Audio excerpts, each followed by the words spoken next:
Le confiné, solitaire et solidaire, s'est penché ce matin sur cette mystérieuse relation qui existe entre l'individu, le groupe, la société.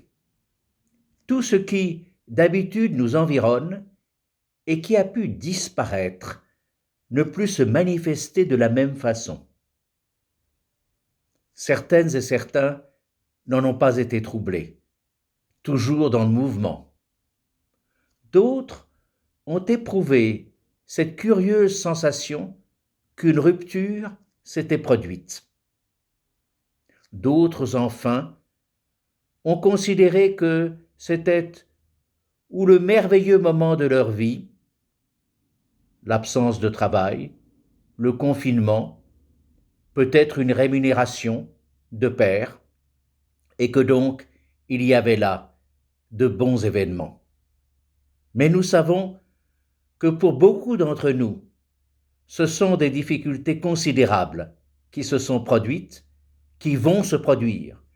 Ce sont des drames aussi humains, personnels, qui marqueront leur vie. C'est ainsi que toute situation est dans nos vies tantôt la meilleure et tantôt la pire, et parfois les deux en même temps et à peu de distance. Nous nous demandons comment ce déconfinement va se produire, comment nos vies vont reprendre et quels seront les soucis, les difficultés, grandes ou petites, qui en résulteront.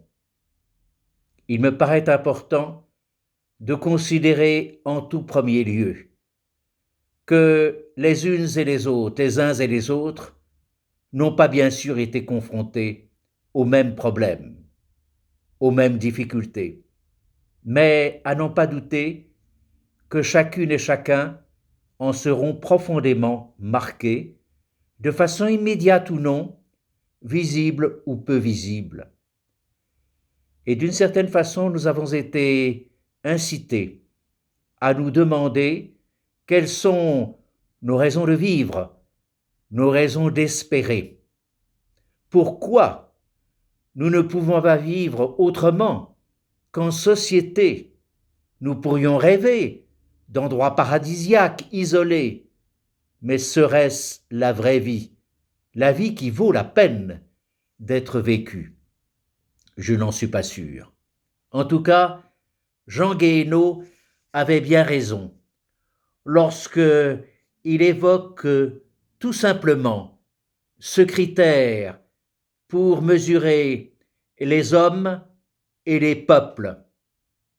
Il écrit à juste titre: les peuples comme les hommes se mesurent à leurs rêves.